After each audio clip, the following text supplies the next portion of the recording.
네, 이재명 시장의 질의 그럼 7분인가요? 네. 그 성남시 거주 24세 지급된 청년 대상이 어떻게 사용되고 있는지 찾아보니까 SNS상에서 상품권을 현금화하거나 연인과 데이트, 자전거 구입, 가방 구입, 블루투스 구입 이런 것들이 사례들이 발생했습니다. 물론 일부의 사례일 수 있습니다. 본질은 이렇습니다. 국민들이 피땀 흘려 번 좋은 사회 서비스 하라고 세금으로 내는 건데 사회 서비스에도 좋은 방식이 있다는 거죠. 그런데 왜 청년을 이렇게 의심하게 하는 행정 서비스를 하느냐 이것입니다. 청년 대상 상품권 물론 받는 사람이야 좋습니다. 하늘에서 뚝 떨어지는 돈이니 누가 안 좋아할 리가 있겠습니까? 그런데 이거 아십니까 시장님?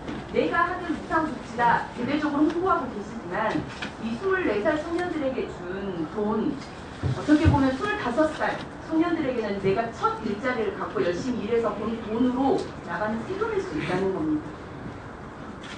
왜 청년층의 분열을 조장하는 행정 서비스를 하느냐라는 이야기고요. 그리고 무상복지라고 설명하시는데 어떤 인터뷰에서 복지는 공짜가 아니다 라고 말씀하셨습니다. 그렇습니다. 공짜 아니죠. 세금으로 내지는 홍보하시는 거죠. 그러니까 무상복지라고 하면 이 홍보장치도 그만두셔야 할 것 같습니다. 그리고 사회 서비스, 좋은 서비스 있다고 말씀드렸는데요. 좋은 사회 서비스라고 하는 건 명분, 목표, 그거에 대한 달성 효과들이 명확한 사업을 좋은 사회 서비스라고 말할 수 있습니다. 하지만 돈을 지급하는 방식은 어떻게 보면 가장 쉽게 떠올릴 수 있는 행정 서비스입니다. 만약 이게 가장 좋은 사회 서비스라고 한다면 실상 우리나라 공무원도 다 필요 없습니다. 세금 다 걷어서 그냥 나눠주는 공무원 몇 분만 있으면 되니까요. 정말 청년들이 꿈꾸고 일하기 위해 도안한 가장 효과적인 행정 서비스라고는 생각되지가 않습니다. 오히려 청년들 취업 역량 강화를 위해서 필요하다고 대당 말씀하셨는데요. 취업 역량을 강화하기 위한 좋은 사회 서비스를 얼마든지 구현할 수 있습니다. 매칭 서비스든 컨설팅이든 정답 콜센터 등을 만들 수도 있고요. 이런 좀 머리를 좀 더 써서 고민하는 행정 서비스를 구현하는 것이 더 옳지 않겠습니까? 네. 대답해 주셔도 될까요? 네. 좋은 지적이시라고 생각합니다. 근데 우리 신보라 의원님한테 제가 이 말씀을 꼭 한번 드리고 싶습니다. 좋은 정책이 있으면 저한테 주십시오. 제가 하겠습니다. 지금 이것보다 더 나은 정책이 있으면 제가 하지요. 제안 주시면 고맙겠고요.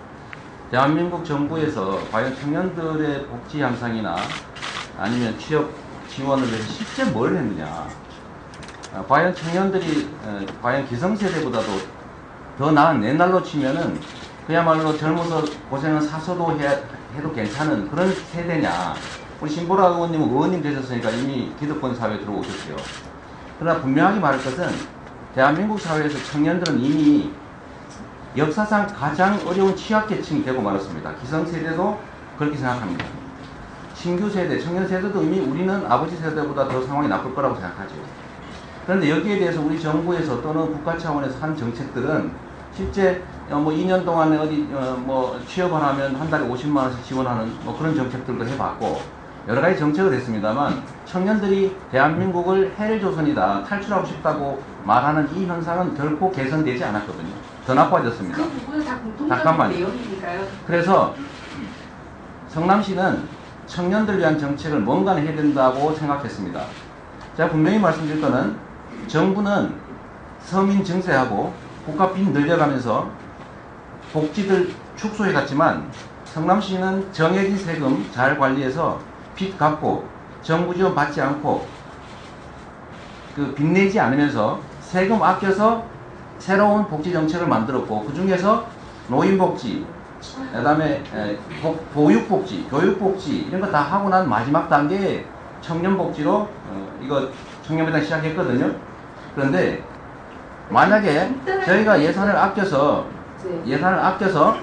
그러면 정부에서 하는 것처럼 4대강처럼 강연합하고 또는 자원 얘기한다고 마구 낭비하고 또는 방위비리처럼 쓸데없는데 돈 쓰고 하는 것보다는 이 아낀 돈을 국민들한테 우리 세금 내는 국민한테 되돌려주는 게 잘하는 거라고 생각하거든요.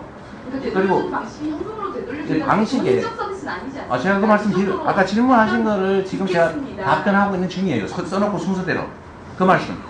그러니까 그러면 왜 하필 현금을 주는 거냐? 현금을 주지 않고 청년들에게 실제로 도움이 되는 정책을 제 질의 순서에 원래 뒤에 말씀드리려고 했던 걸 지금 다 아니, 질문하신 걸 제가 답하는 중인데 아까 저는 질문을 엄청나게 많이 했잖아요. 그래서 제가 질의 끝에 답변을 드리려고 아, 그래요? 요청했던 그럼 건데 이따가 질의 하겠습니다. 시간이 이따가 하겠습니다. 없었으니까요. 네. 상부인 질의 좀 드릴게요. 시간을 너무 많이. 신보라 의원께서는 제가 시간을 나중에 또 드리겠습니다. 나머지 시간 한 2분을 더 드릴 테니까요. 나중에 쉬었다 하셔도 되고. 어떤 질의 시간 한정돼 있어요. 제가 더 드리겠다고요.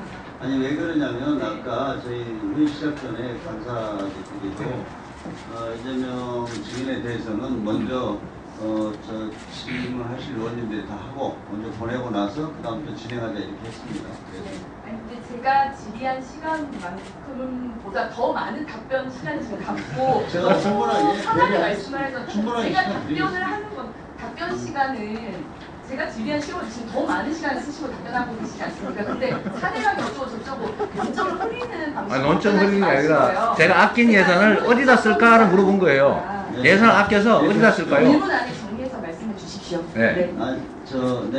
예, 저기 뭐 일본이 나중에 5분 더 드릴게요. 아니 다른 참고인 할 때는 5분 더 드리겠다.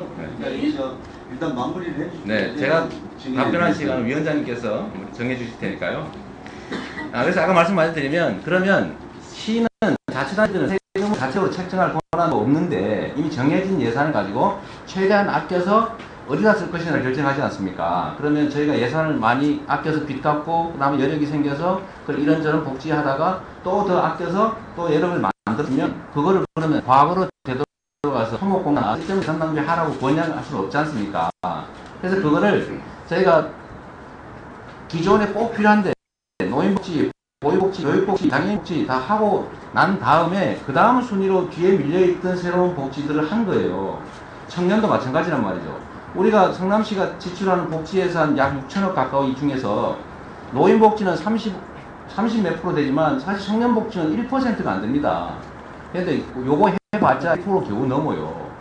그러니까 이거를 왜 현금을 주느냐 할 게 아니라 현금을 주지 않는 다른 방식들이 정말로 유용한 방식이 있으면 그걸 안 할 리가 없지 않습니까? 그러나 이 현금을 지원하는 또 지역 상품권을 지원해서 지역 경제에 도움을 주는 방식은 청년도 만족하고 지역 소상공인들도 다 만족하는 정책이기 때문에 저한테 왜 현금을 주냐라고 만약에 말한다면 또 깡 왜 하게 만들었냐 이렇게 말씀하시는데 현금 주는 것보다는 지역 상품권을 줘서 한 바퀴라도 반드시 더 회전하게 하면 더 잘하는 거잖아요. 거기서 생기는 약간의 부작용을 가지고 마치 침송도에서 이게 심각한 문제가 있는 것처럼 옳지 않고요.